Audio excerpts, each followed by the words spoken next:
Welcome to a journey into the world of personal finance and mindset shaping. Today we dive into a remarkable book, Rich Dad Poor Dad by Robert Kiyosaki. Born and raised in Hawaii, Kiyosaki shares the wisdom of two pivotal figures in his life. His own father, a well-educated man who held a high-profile government job, and his best friend's father, a successful entrepreneur with only an 8th grade education. Through their contrasting perspectives, Kiyosaki presents a unique blend of insights into wealth creation and personal finance.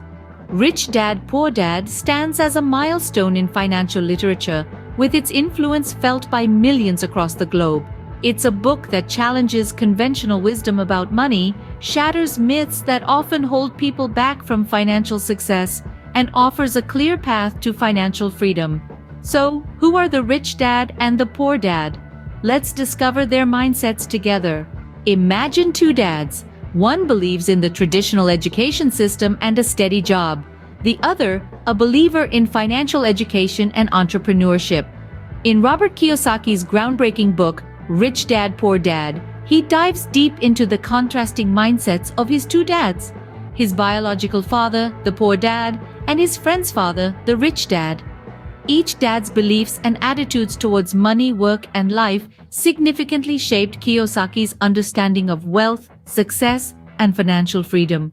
Poor Dad, an educated man with a stable job, held the common belief that the key to success was getting a good education, landing a secure job, and saving for retirement. He viewed money as a scarce resource, always out of reach, something to be earned by trading hours for dollars. His mentality was governed by fear and scarcity. He often said, "I can't afford it," or "Do you think money grows on trees?" In stark contrast, Rich Dad, although less formally educated, was a successful entrepreneur who viewed money as a tool for wealth creation. He believed in the power of financial education, entrepreneurship, and investing. Instead of saying, "I can't afford it," he'd ask, "How can I afford it?" He saw opportunities where others saw obstacles and focused on acquiring assets rather than liabilities. His mindset was ruled by abundance and possibility. These contrasting perspectives on money and life had profound implications on their financial outcomes. Poor Dad, despite his hard work and dedication, struggled financially, living paycheck to paycheck. On the other hand, Rich Dad, with his entrepreneurial spirit and financial knowledge, built a considerable fortune. The key takeaway from these two contrasting mindsets is the understanding that our beliefs and attitudes towards money can significantly shape our financial destiny. It's not about how much money you earn, but how you manage it, how you make it work for you. As Kiyosaki expresses, it's not just about money, it's about mindset.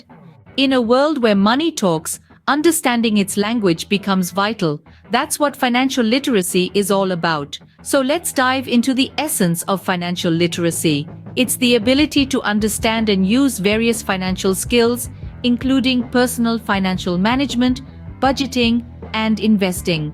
In the context of Rich Dad Poor Dad, financial literacy is the foundation of wealth building. It's the difference between the rich and the poor, the financially free and those stuck in the rat race. Now, onto assets and liabilities. In the simplest terms, assets put money into your pocket and liabilities take money out of it. But let's delve a little deeper, shall we? The rich dad viewed assets as investments that generate income without requiring your active involvement. These could be rental properties, stocks, bonds, or royalties from intellectual properties. The key is that these assets continue to generate income even when you're not actively working. On the other hand, liabilities are essentially anything that incurs ongoing costs. This might be a bit of a shocker, but your personal residence, according to Rich Dad, is a liability, not an asset. Why, you ask? Because it takes money out of your pocket every month in the form of mortgage payments, utilities, taxes, and maintenance. It doesn't generate income unless, of course, you're renting it out. The poor dad, like many of us, viewed assets and liabilities in a more conventional way. He considered the house he lived in as an asset, a car as an asset, and so on. However, these things don't generate income. They, in fact, create expenses. The key is to increase your assets and decrease your liabilities. That's how you build wealth. It's about understanding the difference and making your money work for you. Remember, it's not about how much money you make, but how much you keep and how many generations you keep it. Do you work for your money, or does your money work for you? Kiyosaki explores this intriguing question in Rich Dad Poor Dad. The answer, it seems, lies in how we perceive the role of money in our lives. Picture this. Every day, millions of people wake up, go to work, earn a paycheck, and then spend it on bills, necessities, and, if they're lucky, a few luxuries. This is the cycle of working for money. It's like running on a hamster wheel, constantly moving but never really getting anywhere. In this scenario, your time, energy, and skills are traded for a fixed amount of money. But what if there was a different way to look at it? What if, instead of you working for money, your money could work for you? This is where Kiyosaki introduces the concept of having your money work for you.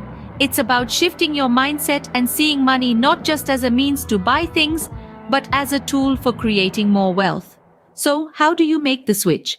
The answer lies in entrepreneurship and investment. By starting a business or investing in assets like real estate or stocks, you can create a stream of income that doesn't require your constant time or effort. Your money begins to generate more money, and suddenly, you're not just running in place anymore. You're moving forward, building wealth, and creating a future where you're not chained to a desk or bound by a 9-to-5 schedule. This doesn't mean it's easy. It requires knowledge, strategy, and risk. But it's a journey worth embarking on. Investing in your financial education and taking steps towards entrepreneurship can lead to a life where you're not just surviving, but thriving. So ask yourself again, do you work for your money, or does your money work for you? It's not just a question, it's a challenge to change your mindset, to take control of your financial future, and to move beyond the hamster wheel. It's time to step off the hamster wheel and start building your financial future. We've traveled through the mindsets of two dads and explored key financial concepts. But what's the bottom line? Let's recap. Robert Kiyosaki's Rich Dad Poor Dad is a seminal text, a game changer in the world of personal finance. It underlines the stark contrast between two mindsets: the rich dad, who is financially literate, and the poor dad, who, despite his formal education, lacks financial acumen. This book is more than a tale of two dads. It's a roadmap to financial freedom. The first takeaway: the power of mindset. The rich dad and poor dad represent two distinct perspectives on money. The rich dad sees opportunities, takes calculated risks, and believes in financial independence. The poor dad, on the other hand, prefers job security and fears financial ventures. This contrast teaches us that our mindset can either limit or liberate our financial growth. The second takeaway: financial literacy is crucial. Understanding the difference between assets and liabilities, knowing how to make money work for you, not being afraid of a little financial jargon, these are all fundamental to financial freedom. The third takeaway: the importance of lifelong learning. The rich dad instills in us the value of continuous education.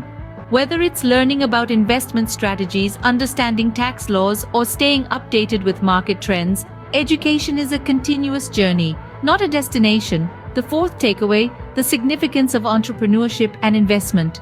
The rich dad emphasizes that working for money is not the key to wealth. Instead, having money work for you through smart investments and entrepreneurial ventures is the way to go. Finally, the book urges us to break free from the rat race and strive for financial independence. It's not just about making more money, it's about making smarter money decisions. That's Rich Dad Poor Dad in a nutshell, a finance-changing, life-altering read. If you haven't read it yet, the journey awaits you.